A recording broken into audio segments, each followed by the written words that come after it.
Olá pessoal, professor J. Macedo aqui, trazendo para vocês a aula do capítulo 2 do livro de Física para o Ensino Médio, o livro da editora Saraiva, dos autores Kazuhito e Fuki. Então nossas aulas agora, vou estar fazendo esses vídeos aqui no canal, mostrando para vocês esses capítulos, fazendo o resumo dos capítulos, para melhorar o entendimento de vocês que estão de quarentena. Então nós temos aí já uma atividade na sala virtual sobre esse capítulo 2.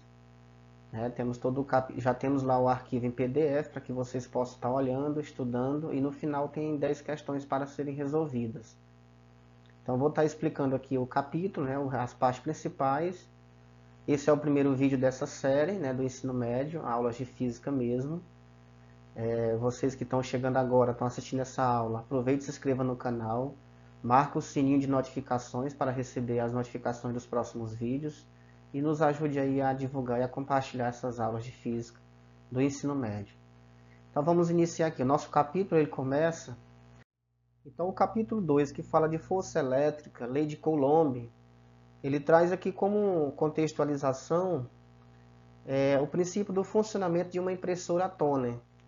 Então eu vou estar mostrando aqui para vocês o básico dessa demonstração. Então vocês vão observar aqui na imagem que essas impressoras possuem um cilindro, ele é fotocondutor. O que é isso? Na verdade ele é um material semicondutor. Então esse cilindro ele adquire a capacidade de conduzir a eletricidade a partir do momento que ele entra em contato com a luz. Por isso que ele é fotocondutor. Ele adquire essa capacidade quando entra em contato com a luz. No caso, com a ausência da luz, ele se torna um elemento comum. No caso, ele é não condutor. Por isso que ele é um semicondutor. Semi porque ora ele é condutor, ora ele não é condutor. Certo? Depende aí da presença da luz. E temos aqui o toner. O toner ele é uma espécie de pó. É um pó de tinta.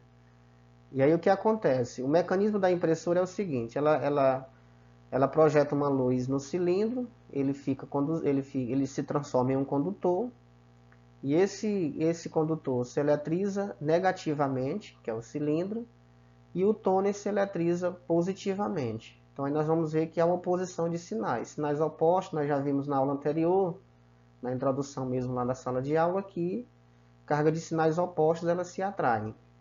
Então esse é o princípio básico. Daí ela vai mostrar lá, nós temos o contexto, mostrando o papel, como é que essa tinta chega no papel e gera a letra, produz as letras, a impressão. Então o papel também, por sua vez, ele recebe uma luz, e essa luz faz com que ele fique eletrizado negativamente, com intensidade maior do que a do cilindro. Lembra que o cilindro já atraiu o toner, que são o pozinho de tinta, e ela já ficou sobre o cilindro. Então como o papel aparece eletrizado com maior intensidade, negativamente também, então ele vai atrair o pó de tinta do cilindro. Ele vai atrair, vai formar ali as letras, e aí pelo mecanismo de pressão mesmo, de impressão, a calor, essa tinta ela é gravada no papel e aí nós temos a impressão. Então esse é o básico aí do princípio da impressora toner, mostrando aqui para nós essa contextualização de inclusive uma utilidade mesmo, desse assunto, que é a observação do primeiro princípio eletrostático, que é a atração e repulsão. Então, aí uma utilidade bem prática desse assunto. Então, nós vamos seguir aqui adiante. Então, agora nós vamos falar de carga elétrica pontiforme. Então, essa nomenclatura ela vai aparecer muito aqui no nosso curso, daqui para frente, essa palavra carga elétrica pontiforme. Então, o que seria essa carga elétrica pontiforme? Então, é a carga elétrica armazenada em um ponto material. Então, nós vamos considerar a carga como elementozinho de prova. Ou melhor, vamos considerar a carga apenas como um ponto material. Ou seja, as dimensões dessa carga vai ser desprezível. Então, toda vez que nós falarmos em carga elétrica pontiforme, é aquela carga considerada como um ponto com dimensões desprezíveis. Então, como que nós vamos apresentar ela? A representação da carga elétrica pontiforme ela pode ser dessa forma, certo? Pode ser aqui no formato de um Azinho mesmo, ó. Carga pontual A, pode ser B, qualquer letra desse formato. Pode ser através de um ponto negro, essa no caso é uma carga pontual positiva, ponto material eletrizado com carga positiva. ela pode ser também negativa, ó, partícula eletrizada negativamente e partícula eletrizada positivamente. Então, são as formas de nós representarmos essa carga elétrica pontiforme, ok? Então, seguindo para o próximo slide, nós vamos falar agora de submúltiplos da unidade de carga elétrica. Então, como nós vamos trabalhar com quantidade de elétrons inferior a 1 coulomb, e eu vou mostrar aqui agora para vocês quantos elétrons são necessários para se termos 1 coulomb de carga elétrica. Então, nós vamos fazer aqui uma demonstração rapidinho para mostrar a quantidade de elétrons ou de prótons correspondente a 1 coulomb de carga. Então, essa quantidade a gente vai observar que é um valor muito grande. E por ser muito grande, nós precisamos trabalhar com unidades menores. E essas unidades menores é que nós vamos chamar de submúltiplos da unidade de carga elétrica. Então vamos ver aí. Ó. Primeiro nós temos uma partícula eletrizada com carga de 1 coulomb, possui uma quantidade muito grande de prótons em excesso.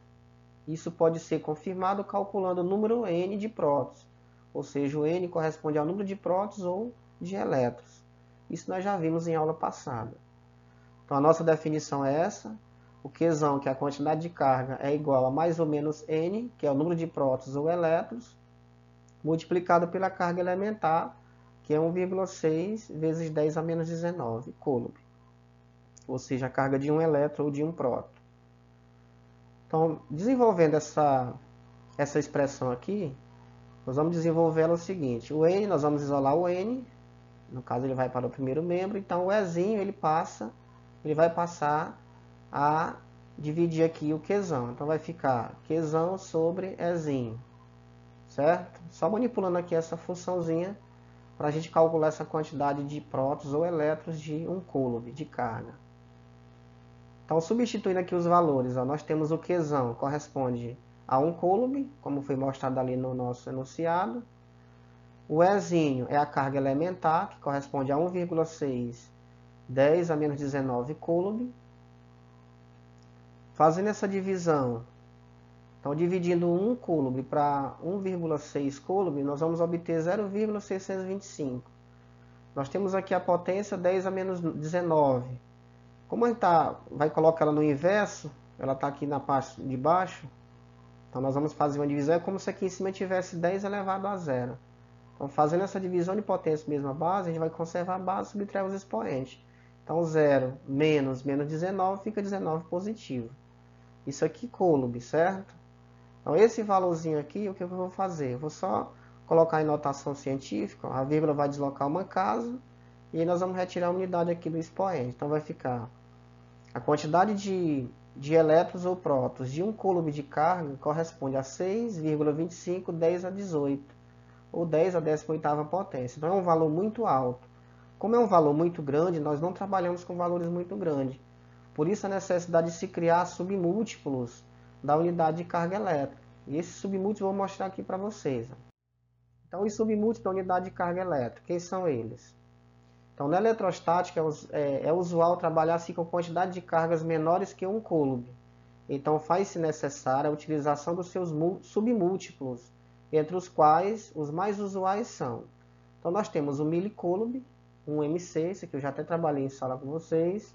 Então, 1 MC é 10 a menos 3 coulomb, ou seja, é como se eu pegasse 1 coulomb e dividisse por 1000. É a milésima parte do coulomb. Aí nós temos também o microcoulomb. 1 microcoulomb é 10 a menos 6, é como se eu pegasse a milionésima parte de 1 coulomb. Então, é como se eu pegasse 1 e dividisse aqui para 1 milhão. Então, essas são partes bem menores. E esse daqui é o que mais nós vamos usar aqui nesse capítulo, certo? Nosso material de física do terceiro ano. O que mais aparece aqui é essa siglazinha, certo? Milicoulomb, que vai sempre multiplicar por 10 a menos 6. E aí o próximo nós temos o nanocoulomb. O nanocoulomb NC, a sigla, corresponde a 10 a menos 9, certo? E além dele eu coloquei, no capítulo não tinha, mas eu acrescentei o picocoulomb, que é 1 PC, que é igual a 10 a menos 12 coulomb. Então são unidades aí menores do que 1 coulomb, porque nós vamos trabalhar, como já foi falado, com quantidades menores de elétrons e de prótons. Então, portanto, essa necessidade de se criar essas unidades submúltiplas. E a mais usual vai ser essa, ó, a microcoulomb. Então, a gente vai Já vai aí guardando essas informações que nós vamos precisar mais na frente. Seguindo aqui, nós vamos falar agora de fato da força elétrica lei de Coulomb. Vou fazer aqui a demonstração como foi que o Coulomb pensou, certo, essa lei e baseada em que princípio.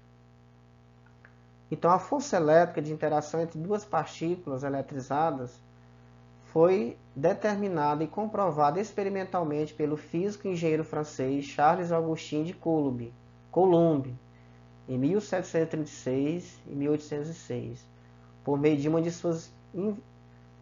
suas invenções, que é a chamada balança de torção. Então, eu vou falar sobre essa balança agora, mostrar para vocês.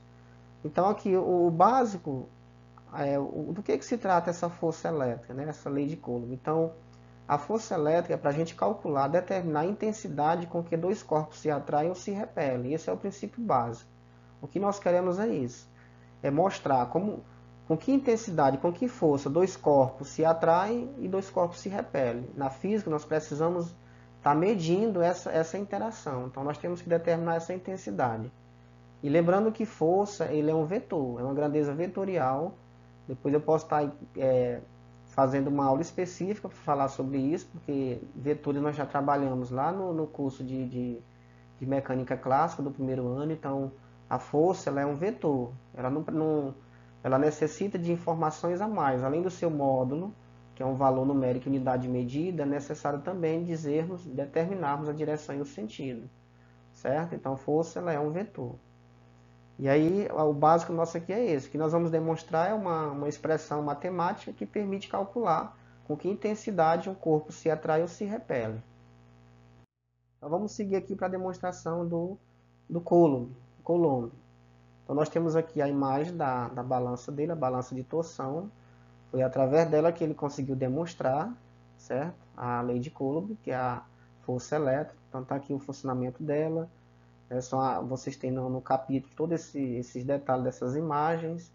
O que nós vamos analisar basicamente é essa parte de dentro, onde tem as duas esferas. São três esferas. A esfera 2 é uma esfera que vai estar eletrizada. A esfera 1, que é uma esfera neutra. E a esfera 3, que está aqui só para poder equilibrar o sistema. Nós temos aqui um fio, certo? Esse fio de prata. Temos aqui uma espécie de uma fita, né, que vai medir todo esse contorno, essa circunferência aqui do cilindro em forma de graus, para se determinar os graus, né, em relação ao deslocamento dessas esferas. Esse é o básico dela, eu vou mostrar aqui mais na frente. Então, vamos entender o princípio. A situação inicial, nós temos essa agulha isolante, certo, que segura a esfera. Nós temos aqui a esfera 1 e aqui a esfera 3. Essa barra também é isolante.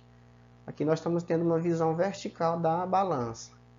Próximo aqui à esfera 1 tem a esfera 2, como dá para ver aqui na imagem de baixo. Então vamos seguindo. Aqui é a situação após o contato. Então foi colocado em contato a esfera 1 com a esfera 2. Aqui, ó.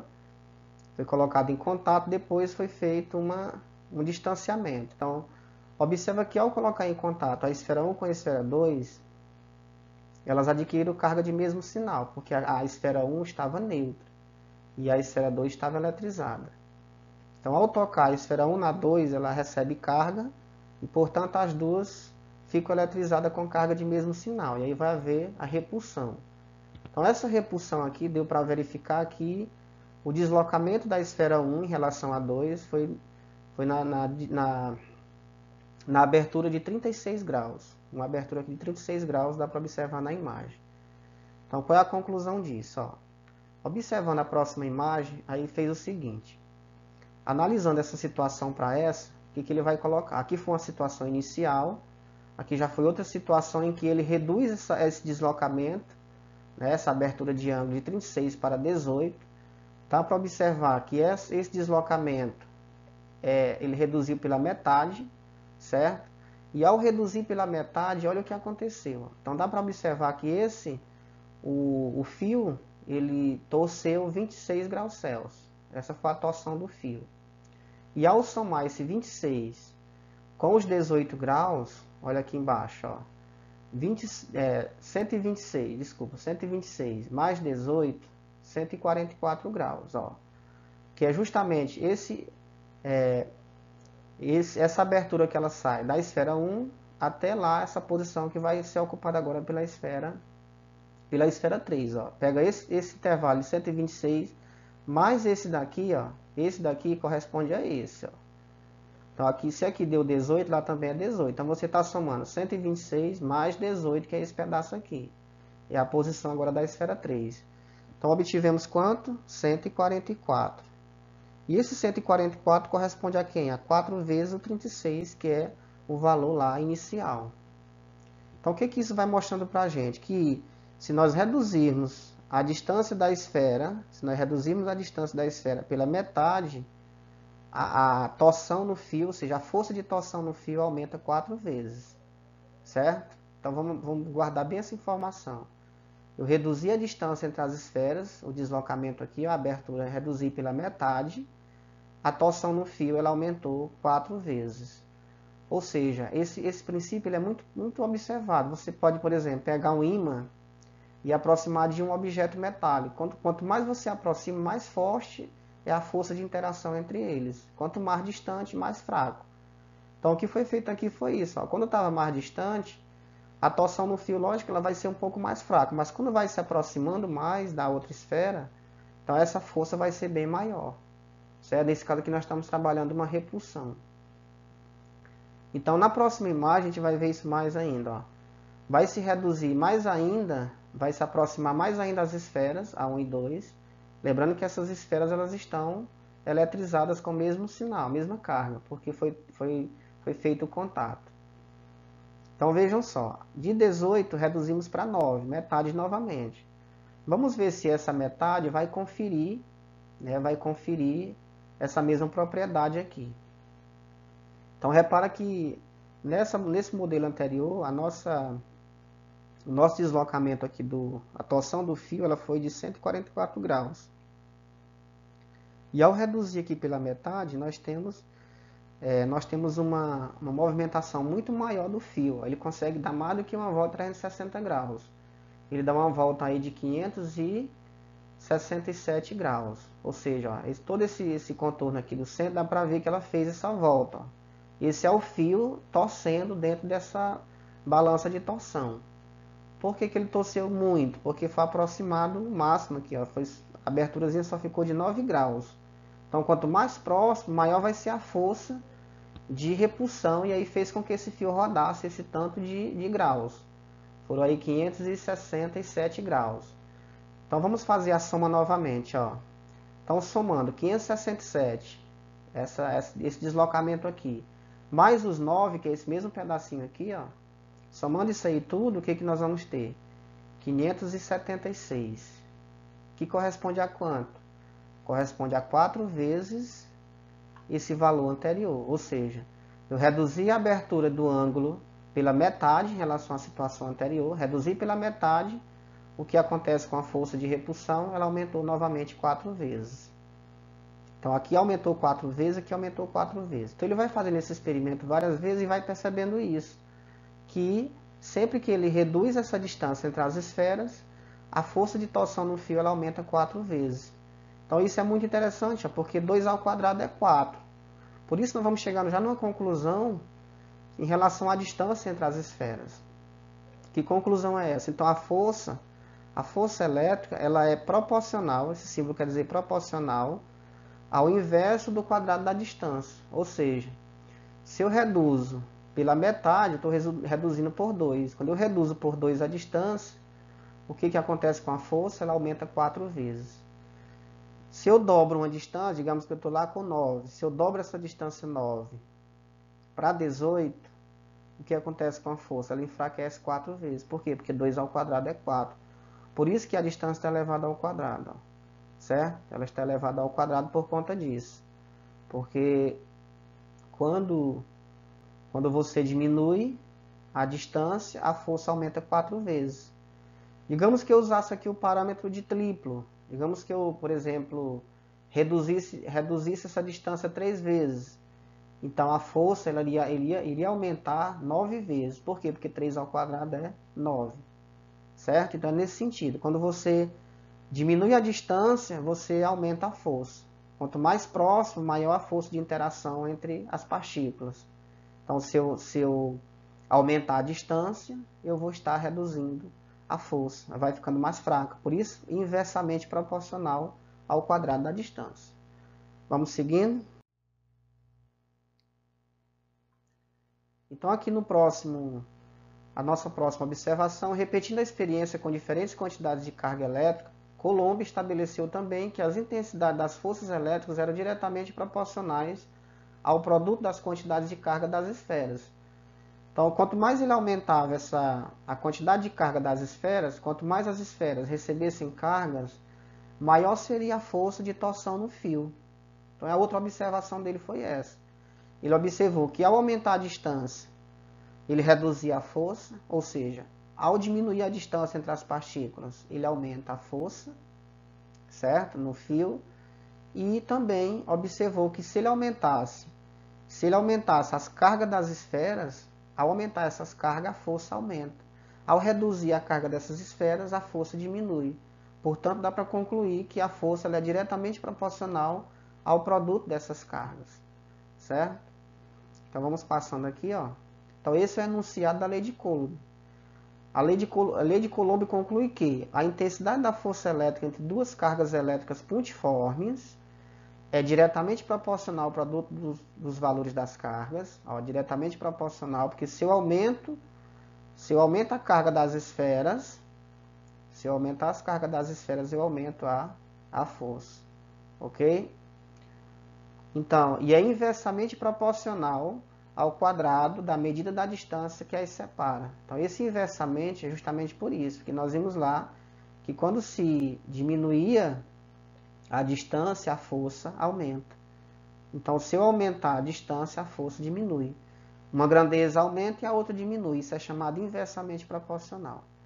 Então, como é que ela vai ficar? Matematicamente, a primeira expressão que nós vamos representar para a força elétrica é que ela é diretamente proporcional. O que ela é proporcional ao produto das cargas, vou chamar de Q1 e Q2, as duas cargas, são as duas esferas, dividido pelo quadrado da distância. Ou seja, a força elétrica ela é diretamente proporcional ao produto das cargas e inversamente proporcional ao quadrado da distância, como muito bem foi demonstrado lá na balança de torção.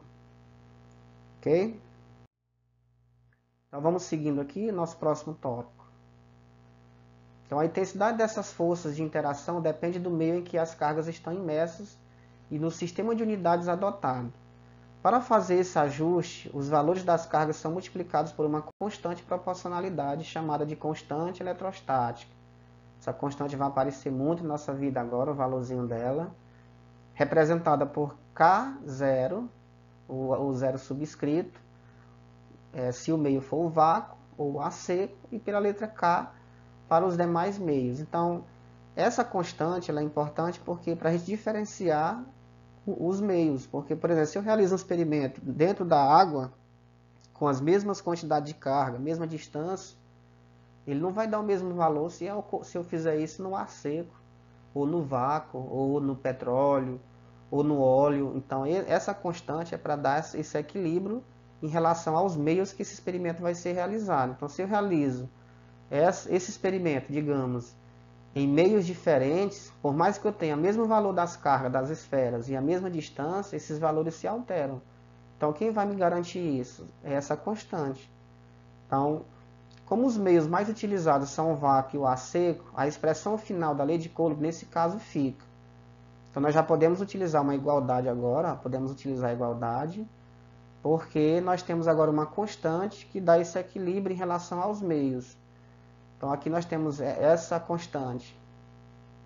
Ela corresponde a 9/10 à nona, Newton, metros quadrados, Coulomb ao quadrado. Isso aqui mais na frente a gente vai discutir e vocês vão compreender melhor. Mas o básico é esse. Essa é a forma que ela vai aparecer ainda, não está concluída. Então, falta mais uns detalhes para a gente poder concluir essa etapa. Então, a força ela é igual a constante, certo? Essa constante corresponde a 9/10 à nona para o ar seco e o vácuo, certo?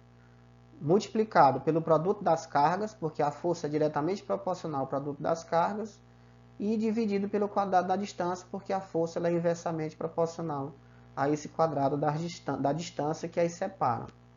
Ok? Então, esse é o básico aqui da lei de Coulomb de força elétrica.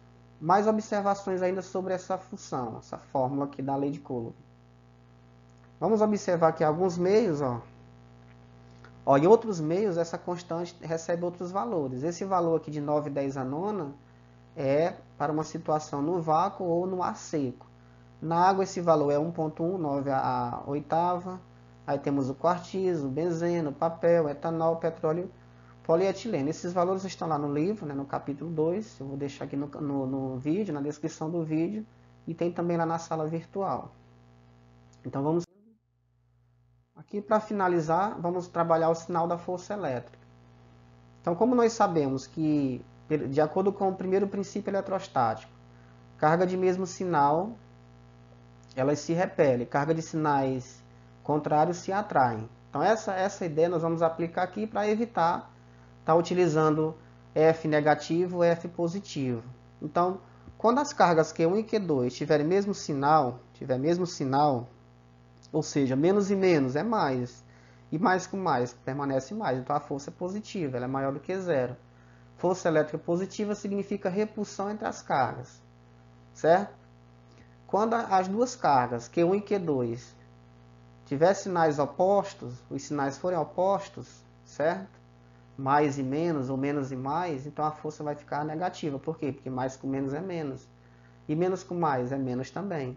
Então a força elétrica ela é negativa, significa atração entre as cargas. Tá? Então por conta disso, a lei de Coulomb mesmo ela vai ficar dessa forma. Nós não vamos trabalhar a força negativa nem positiva. Por quê? Porque nós já conseguimos interpretar quando é que ela vai ser de repulsão, quando é que ela vai ser de atração, por conta dos sinais das cargas. Então não precisa colocar menos F ou mais F. Nós vamos apenas fazer o seguinte, nós vamos colocar a mesma definição, a constante. Essa constante, a função dela aqui é determinar o meio em que está sendo realizado o experimento. Isso aqui se chama módulo, certo? Aqui é o módulo da carga 1. Por que está colocado em módulo? Porque se ela aparecer negativa, em módulo ela fica positiva, certo? Então a gente não vai ter esse problema com questão de sinal mais e menos. Sempre que aparecer a carga em módulo, se ela estiver negativa, ela vai ficar positiva. Da mesma forma a carga 2, por isso a ideia de módulo, não vai ter valores negativos aqui nessa função. E aí a distância é ao quadrado. Então a força elétrica ela é igual a constante multiplicada pelo produto das cargas, né? Vezes o produto das cargas, dividido pelo quadrado da distância. Resumindo, a força elétrica é igual a constante, nesse caso no vácuo, pelo produto das cargas e pelo inverso daí do quadrado da distância, certo? Então essa é a lei de Coulomb, como eu queria demonstrar. Fazendo uma comparação entre a lei de Coulomb e a lei da gravitação universal, a gente vai ver algumas coisas bem semelhantes. O que vai mudar? Na força elétrica, que é a lei de Coulomb, nós temos aqui essa constante, certo? Na lei de Coulomb é K, para determinar o meio, e aqui na gravitacional é o G, que é a constante gravitacional, certo? Vamos só comparar aqui as informações como são bem parecidas. Aqui nos produtos das cargas, carga 1, carga 2, na gravitacional nós temos as massas. Então aqui quando se fala em gravidade, o elemento de prova é a massa, a interação entre as massas. E aqui na eletricidade, a interação entre as cargas. Então essa é a diferença só. Aqui a distância ao quadrado, lá também distância ao quadrado, que é o raio, né, que separa as duas massas. Então basicamente é a mesma coisa. É a mesma coisa aqui a relação. Só muda que aqui nós estamos trabalhando com cargas e aqui nós estamos trabalhando com massas. Q1 e Q2 são medidas de cargas elétricas e Mzão e Mzinho são medidas de massa. Então era isso na nossa aula de hoje, né? Vocês se inscrevam no canal, marca o sininho para receber notificações, nós vamos estar fazendo aí mais aulas. O próximo vídeo que eu vou estar colocando aqui no canal é resolvendo 3 exercícios sobre essa aula, para não ficar o vídeo muito longo, vou colocar 3 exercícios. E depois eu vou também resolver os exercícios de 10 questões aí, tirando aquelas questões mais complexas e resolvendo aqui para vocês, para não ficar um vídeo muito longo. E aí deixa os comentários, se surgir alguma dúvida, vão deixando aqui nos comentários do vídeo. Deixe seu like e não esqueça de se inscrever no canal, viu? Para divulgar esses vídeos aí na internet e no nosso canal, tá bom? Então era isso, até o próximo vídeo.